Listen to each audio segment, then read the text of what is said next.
படுகொலியில் இருக்கிற உங்களை கர்த்தர் மாத்திரம்தான் தூக்கி எடுக்க முடியும்.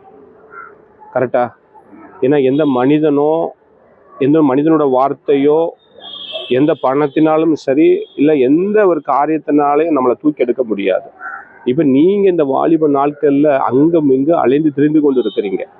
ஒரு சமாதானத்துக்கு அலைந்து கொண்டு இருக்கிறீங்க. ஒரு பாவத்தை விட்டு நான் வெளியில் வரணும், குடிக்க அடிமையாக இருக்கிறீங்க. கரெக்டா? குடிக்க அடிமையாக இருக்கிறீங்க. இப்போ நடிகர் ரோபோ சங்கர்னு ஒரு நடிகர் இப்போ இறந்தார், பார்த்தீங்களா? ஒரு இடையில இப்போ நடிகர் ரோபோ சங்கர்னு ஒருத்தர் இறந்தார். அவர் சொன்ன ஒரு அவர் வந்து இறந்ததுக்கு காரணம் என்ன தெரியுமா?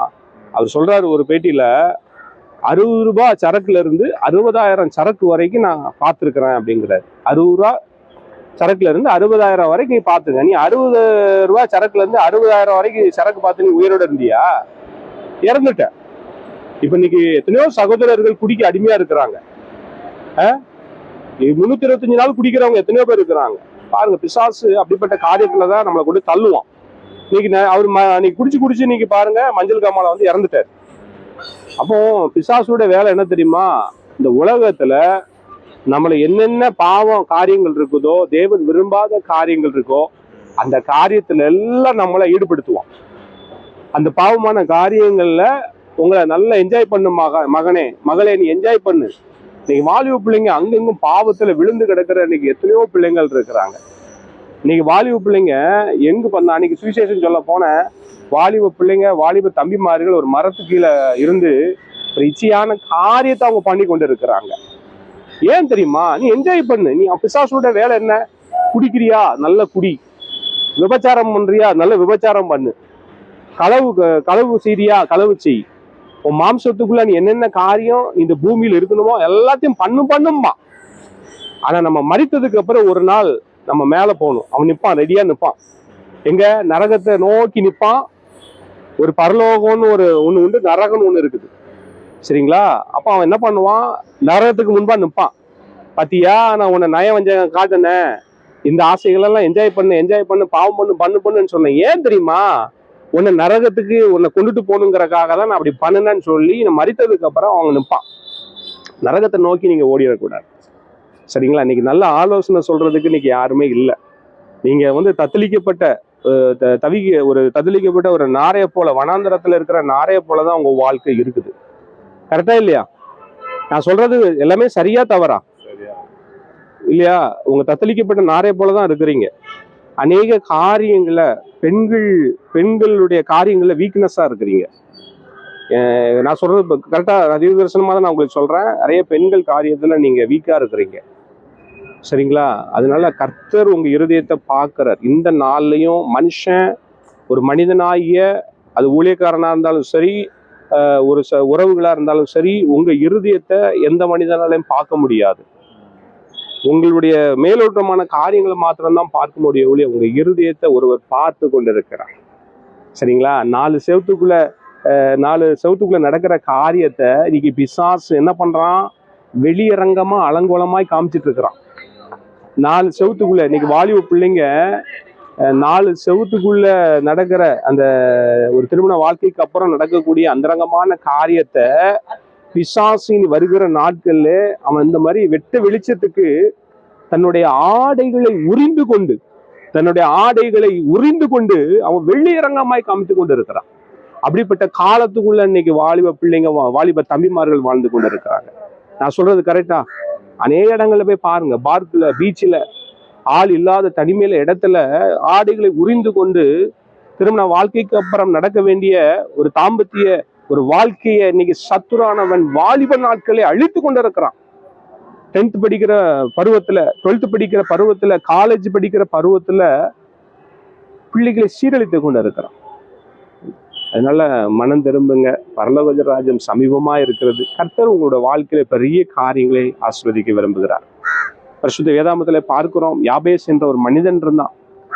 அந்த மனிதனை கர்த்தர் என்ன பண்ணாராம்? அவன் ஜெபிச்சானா. 1 நாளாகமம் 4ஆம் அதிகாரம் 10ஆம் வசனத்துல அவன் கர்த்தரை நோக்கி கூப்பிட்டானா, ஆண்டவரே என்னை ஆசீர்வதிங்கப்பா, என் எல்லைகளை பெரிதாக்குங்க, தீங்கு என்னை துக்கப்படுத்தாதபடி ரட்சித்து என்ன நடத்துங்கப்பான்னு சொல்லி யாபேஸ் ஒப்பு கொடுத்தானா. அதே போல உங்க வாழ்க்கையில நீ கடந்ததை நினைக்காத. முந்தினவைகளை நினைக்காத, பூர்வமானவைகளை சிந்திக்காத, இதோ நான் புதிய காரியத்தை உன் வாழ்க்கையில நான் செய்வேன்கிறார். சரிங்களா? அதனால கர்த்தர் உங்களை அதிகமாக நேசிக்கிறார். ஏன் இன்னைக்கு நான் உங்களோட கூட தனிப்பட்ட விதத்துல, எந்த மனிதன் உங்களோட வந்து இப்படி பேச முடியுமா? எந்த மனிதன் உங்களுக்கு இப்படி ஆலோசனை கொடுத்துருக்குறாங்களா? சொல்லுங்க, நீங்க பார்த்து சொல்லுங்க. எந்த மனிதன் உங்களுக்கு ஆலோசனை கொடுத்துருக்குறாங்களா? இந்த மாதிரி உங்களை நீங்க எவ்வளவு, நான் சொன்ன காரியங்கள் எல்லாமே கர்த்தர் வெளிப்படுத்தினது தான் இல்லையா? அதை நீங்க சொல்லுங்க. கர்த்தர் வெளிப்படுத்தின காரியம் தானே. நான் சொன்ன எல்லா காரியமுமே இப்ப நீங்க எப்படிப்பட்ட சூழ்நிலை வாழ்ந்துட்டு இருக்கிறீங்க சொல்லுங்க. ஒரு பாவியான சூழ்நிலையில தான் வாழ்ந்துட்டு. நீங்க எப்படிப்பட்ட சூழ்நிலையில வாழ்ந்துட்டு இருக்கிறீங்க? ஒரு பாவியான, தைரியமா பேசுங்க, பயப்படாதீங்க. ஒரு பாவியான சூழ்நிலையில தான் வாழ்ந்துட்டு. பாவியான சூழ்நிலையில தானே வாழ்ந்துட்டு இருக்கிறீங்க. உங்களுக்கு வயசு என்ன ஆகுது? 32 வயசுல சமாதானத்தை இழந்து இருக்கிறீங்க இல்லையா? எந்த அளவுக்கு இழந்திருக்கிறீங்க? சமாதானத்தை இழந்திருக்குன்னா எவ்வளவு சமாதானத்தை எவ்வளவு இழந்திருக்கிறீங்க? வாழ்றதுக்கே தகுதி இல்லாத ஒரு மரணத்தை நோக்கி ஓடிட்டு இருக்கிறீங்க. ஒரு செத்த வாழ்க்கை வாழ்ந்த அளவுக்கு சமாதானம் எனக்கு. சரி, நான் கேக்குறேன், இப்படிப்பட்ட சூழ்நிலையில உங்க உறவுகள், உங்க சூழ்ந்திருக்கிற நண்பர்கள் உங்களுக்கு இப்படி ஒரு ஆலோசனை கொடுத்தாங்களா? அப்ப யார் கொடுத்திருக்கிறா? தேவன் கொடுத்திருக்கிறார். ஏன்னா மெய்யாகவே அவர் உங்களை நேசிக்கிறார். தேவன் உங்க மேல உண்மையாவே அன்பா இருக்கிறார். எளிமையும் சிறுமியுமான மேலே கர்த்தர் நினைவா இருக்கிறார். அப்படிப்பட்ட தேவன் உங்க வாழ்க்கையில பெரிய காரியங்களை செய்ய விரும்புகிறார். சரிங்களா? ஆமா, உங்க வாழ்க்கையில அநேக பாவத்துல விழுந்து கிடக்குறீங்க. அநேக பாவமான வழிகள்ல சிக்கப்பட்டு இருக்கிறீங்க. அந்த வலையை கிழிச்சு எப்படி வெளியில வரணும்னு தெரியாத அளவுக்கு இருக்கிறீங்க. கரெக்டா இல்லையா? உண்மையா? அப்போ கர்த்தர் உங்களை மீட்டெடுக்க விரும்புகிறார். புதிய வாழ்க்கை கர்த்தர் உங்களுக்கு கொடுக்க விரும்புகிறார். அநேக பாவத்துல விழுந்து கிடக்குறீங்க. குடிக்கு அடிமையா இருக்கிறீங்க. பெண்கள் மத்தியில விழுந்து கிடக்குறீங்க. கரெக்டா இல்லையா? வாழ்ந்துட்டு இருக்கிறீங்களா? நான் சொல்றேன், அந்த சொல்றாரு, இன்னைக்கு நீ ஒப்பு கொடு. உன் வாழ்க்கைய இன்னைக்கு நீ ஒப்பு கொடு. அப்போஸ்தலனாகிய பவுல் பிலிப்பிக்கு எழுதின நிருபத்துல ஒரு வார்த்தை அழகா ஆண்டவர் சொல்றாரு. முதலாவது உங்களுக்கு ஆசையா தோன்றுகிற காரியம், நீங்க எதெல்லாம் லாபமா பார்க்குறீங்களோ, முதலாவது அவருக்காக எல்லாவற்றையும் நஷ்டம் என்று விட கத்துக்கோங்க. அப்போஸ்தலனாகிய பவுல் பிலிப்பியருக்கு எழுதின நிருபம் 3:12 சொல்லுது, அவருக்காக நான் எல்லாவற்றையும் நஷ்டம் என்று விட்டேன். அந்த விட்ட காரியத்தை குப்பையா பார்க்கிறேன். திருப்பி நான் விட்டுட்டேன், அந்த குப்பையை போய் நான் கிளற மாட்டேன். நான் சொல்றீங்களா? அந்த குப்பை அழுதி நாரும், அந்த குப்பையை போய் நான் கிளற மாட்டேன். அதே போல கர்த்தருக்காக உங்க வாழ்க்கையை அர்ப்பணிச்சு பாருங்க. உண்மையா சொல்றேன், கர்த்தர் இந்த தேசத்துல, இந்த பூமியில கர்த்தர் உங்க கொம்பை உயர்த்துவார். கர்த்தர் உங்க கொம்பை உயர்த்துவார். இன்னைக்கு நிறைய ஆலோசனை இல்லாத இன்னைக்கு வாலிப பிள்ளைங்க எத்தனையோ பேர் இருக்கிறாங்க. நான் சொல்றேன், நீங்க 1000 பேரை 10,000 பேரை பாபத்துல இருக்கிற, சாபத்துல இருக்கிற அநேக வாலிப பிள்ளைகளை, வாலிப தம்பிமார்களை கட்டி எழுப்ப போறீங்க. அன்னைக்கு சொல்றேன், இன்னைக்கு நீங்க உண்மையா அன்றைக்கு ஒப்பு கொடுங்க. உங்களை போல பாவத்துல விழுந்து கிடக்கிற எத்தனையோ வாலிப பிள்ளைங்க, வாலிப தம்பிமார்கள், குடும்பங்களை கர்த்தருக்குள்ள, அந்த பாவத்துல இருந்து மீட்டு கர்த்தருக்குள்ள நீங்க கொண்டு சேர்க்கிற ஒரு சேனையாய் கர்த்தர் உங்களை மாற்ற போறார். நீங்க விசுவாசிக்கிறீங்களா? கர்த்தர் உங்களை அதிகமாய் நேசிக்கிறார். பிடித்துக் கொள்ளுங்க. நிச்சயம் கர்த்தர் உங்களை வாளாக்காமல் தலையாக்குவார். நீ கீழாகாமல் மேலாவார். என் ஆண்டுடைய வார்த்தை இருபுறம் கருக்குள்ள பட்டயமா இருக்கிறது. எந்த மனிதனையும் பிரகாசிக்க செய்கிற ஒரு பிரகாசமா இருக்கிறது. அதனால கர்த்தருடைய வார்த்தை பிடித்துக் கொள்ளுங்க. இன்னைக்கு உண்மையாவே கர்த்தர் உங்களை சந்திச்சாரு, உண்மையாவே கர்த்தர் என் இருதயத்துல எல்லா காரியங்களையும் பேசினாரு அப்படின்னா, இனி வருகிற ஜெனரேஷனுக்கு சொல்லுங்க, கர்த்தரை மகிமைப்படுத்தி ஒரு வார்த்தை சொல்லுங்க. தைரியமா சொல்லுங்க. உங்களுக்கு இன்னைக்கு வார்த்தை எப்ப பிரயோஜனமா இருந்தது? எனக்கு பிரயோஜனமா இருந்தது. நீங்க கேட்ட கேள்விக்கு எனக்கு ஒரு ஆறுதலா இருந்தது. கர்த்தருக்கு நான் இன்னைக்குதான் ஒப்பு கொடுத்துருக்கிறேன். கர்த்தரோட ஊழியத்தை தொடரும். நான் பாவத்துல இருந்து எல்லா காரியங்களையும் வெளிப்படுத்தினார். உங்களுடைய நீங்க உங்க வாழ்ந்து கொண்டு இருக்கிற வாழ்க்கையை குறித்து நீங்க சொல்லுங்க. ஆமா, நீங்க சொன்ன வார்த்தையெல்லாம் எனக்கு அப்படியே நேரிட்டு இருக்குது. அப்படிதான் வாழ்ந்துட்டு இருந்தேன் நான். இப்போ நீங்க கொடுத்த வார்த்தையினால எனக்கு ஒரு மனசுல ஒரு மாற்றம் இருக்கு. கர்த்தர் நன்மையானதே செய்யும். கண்டிப்பா. அதனால உங்கள் துக்கம் சந்தோஷமாய் மாறும். இந்த வார்த்தையை இந்த காதல வாங்கி இந்த காதல விட்டுறாதீங்க. ஆண்டவரே, இந்த வார்த்தையின்படி வாழ எனக்கு கிருபையை தாரும் ஆண்டவரே. சகரியா 4 சொல்லுது, பலத்தினாலும் அல்ல, பராக்கிரமத்தினாலும் அல்ல, என் ஆவினாலேயே ஆகும் அப்படிங்கிறாரு. சரிங்களா? அதனால ஒப்பு கொடுங்க. கர்த்தர் உங்களை அநேகர்களுக்கு ஆசீர்வாதமாய் வைப்பாரு. நான் மனதார உங்களை ஆசீர்வதிக்கிறேன். சரியா? சரி, ஜெபம் பண்ணிருமா? அன்பு தகப்பனே, இந்த நேரத்திலும் கூட நம்முடைய சமூகத்துல என்னை தாழ்த்துக்கிறேன்ப்பா. அருமையான மகனை ஆண்டவரே, இந்த நேரத்துல கூட அருமையான மகனை இந்த நாள்ல பார்த்து உங்களுடைய வார்த்தையை விதைக்கும்படியாக நீங்க தெரிந்து கொண்டு இருக்கிறீங்க. ஆண்டவரே, இன்னைக்கு வாலிப பிள்ளைங்க ஆண்டவரே ஒரு பாவமான வாழ்க்கைக்குள்ள விழுந்து ஆண்டவரே அவங்க என்ன செய்யணும், ஆண்டவர் இந்த படுகுழியிலிருந்து எப்படி எழுந்து வரணும்னு தெரியாம இன்னைக்கு எத்தனையோ பேர் தத்தளிச்சுட்டு இருக்கிறாங்கப்பா.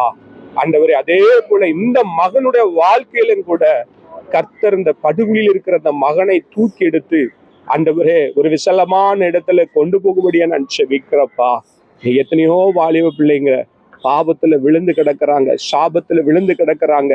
ஆண்டவரே, மரண விளிம்பில ஓடிக்கொண்டு இருக்கிறாங்கப்பா. ஆண்டவரே, எத்தனையோ பிள்ளைகளை கர்த்தர் நீங்க விடுதலை ஆக்கிட்டு இருக்கிறீங்க. இதோ மரித்தேன், ஆனாலும் சதா காலம் நான் உயிரோடு இருக்கிறேன் சொன்ன என் ஆண்டவரை நான் விசுவாசிக்கிறேன், என் ஆண்டவரை நான் மகிமைப்படுத்துகிறேன். இந்த பிள்ளையை பார்க்க, இந்த பிள்ளைக்கு உடைய வார்த்தையை விதைக்கும்படியாக நீங்க தெரிந்து கொண்டு இருக்கிறீங்கப்பா. எல்லா பாவமாய இருள் இப்போது இந்த மகனை விட்டு கடந்து போகட்டும் ஆண்டவரே. ஒரு சுத்த இருதயத்தை ஆண்டவரே இந்த மகனுக்கு நீங்க தரும்படியாக நான் செபிக்கிறேன்.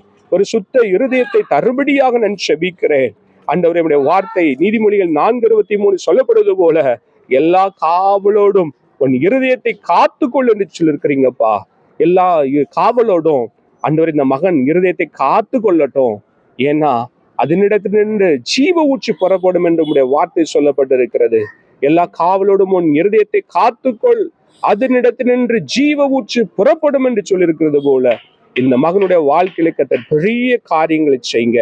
எந்த அசுத்தமான காரியங்கள் இனி இந்த மகனை பின்தொடராதபடி அவைகள் தொடருமானால் அவைகளை இயேசுவின் நாமத்தினால கடிந்து கொண்டு அப்புறப்படுத்துகிறேன். கர்த்தர் மகனை வெளியெடுத்து பாதுகாத்துக் கொள்ளுங்க. இயேசுவின் ரத்தத்தை இந்த மகனுடைய சிரசின் மீது ஊற்றுகிறேன். உச்சின் தலையிலிருந்து உள்ளம் கால் வரைக்கும் உடைய ரத்தம் பாய்ந்து செல்லட்டும். உடைய ரத்த கோட்டைக்குள்ளாக மகனை மூடிக்கொள்ளுங்க. மகனுடைய போக்கையும் வரத்தையும் இது முதற்கொண்டு பாதுகாத்துக் கொள்ளுங்க. உன் வழியை கர்த்தருக்கு ஒப்புவித்து அவர் மேல் நம்பிக்கையா இரு, அவரே உன் காரியத்தை வாய்க்க பண்ணுவார் என்று சொல்லிருக்கிறீங்க. உன்மேல் என் கண்ணை வைத்து உனக்கு ஆலோசனை சொல்லுவேன் என்று சொல்லிருக்கிறீங்க. உடைய வார்த்தையின்படி இந்த பிள்ளையை நடத்துங்க ஆண்டவரே. இனி சத்துருவாகிய பிசாசானவன் இந்த பிள்ளையை பாவமான காரியத்துக்கு இழுத்துக்கொண்டு போகாதபடி ஆண்டவரே உங்க பரிசுத்தமுள்ள கரம் இந்த மகனை பிடித்து கொண்டு ஒரு பரிசுத்தமுள்ள வாழ்க்கைக்கு ஒப்பு கொடுக்க கர்த்தர் உதவி செய்யுங்க. பரிசுத்தமாய் வாழ்வதற்கு கிருபையை பலனை தாங்க. மனதார மகனை ஆசீர்வதிக்கிறேன். உடைய நாம மாத்திரம் மகிமைப்படட்டும். அடியின் பிரயோஜனம் உள்ள ஊழியம் அடியினை மறைத்து நீர் வெளிப்படும். இயேசுவின் நாமத்தில் பிதாவே, ஆமென். தேங்க்யூ. God bless you. எனக்கு பிரியமானவர்களே, அருமையான இந்த நேரத்திலும் கூட அருமையான மகனை, வாலிப மகனை பார்த்து கர்த்தர் இவ்வளவு தூரம் வார்த்தையை கொடுத்தார்.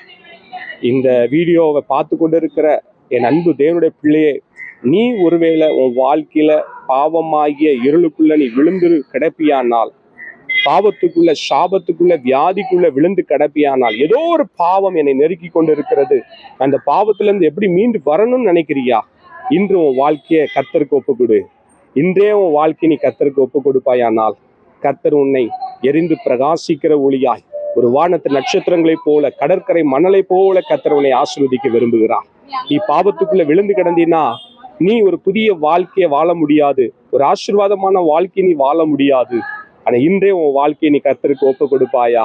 நீ ஒப்புக்கூடிய நண்பு மகனே, மகளே, கர்த்தர் உன் வாழ்க்கையில ஒரு புதிய காரியத்தை செய்ய விரும்புகிறார். இந்த வார்த்தை உங்களுக்கு ஆசீர்வாதமா இருந்தா நீங்க மற்றவங்களுக்கு ஷேர் செய்யுங்க. பாவத்துல சாபத்துல விழுந்து கிடக்கிற இன்னைக்கு எத்தனையோ குடும்பங்கள் இன்னைக்கு உடைக்கப்பட்டு கொண்டிருக்கிறதை நான் பார்க்கிறேன். பாவத்தை வெளியரங்கமாக அலங்கோலமாய் இன்று பிசாசனவன் வருகிற காலங்களிலே அவன் வெளியரங்கமாய் காண்பித்து கொண்டிருக்கிறான். அன்பு தேவனுடைய பிள்ளையே, என் வாலிபமே, கர்த்தர் உன்னை நோக்கி பார்க்கிறார். இன்னைக்கு பாவத்தை இன்னைக்கு அந்தரங்கமான காரியத்தை அவன் ஆடைகளை உரிந்து கொண்டு வெளியரங்கமாய் காண்பித்து கொண்டிருக்கிற ஒரு அவலட்சணமான ஒரு காலத்திலே வாழ்ந்து கொண்டிருக்கிறோம். என் வாலிபமே மனம் திரும்பு, என் வாலிபமே மனம் திரும்பு, என் வாலிபமே மனம் திரும்பு. கர்த்தர் உன் அருகிலே இருக்கிறார். இனி தீங்கை காணாதிருப்பாய் என்று கர்த்தர் சொல்லுகிறார். என் வார்த்தை உங்களுக்கு ஆசீர்வாதமா இருந்த மற்றவங்களுக்கு ஷேர் பண்ணுங்கள். கர்த்தர் தாமே உங்களை ஆசீர்வதிப்பார். தேங்க்யூ. God bless you.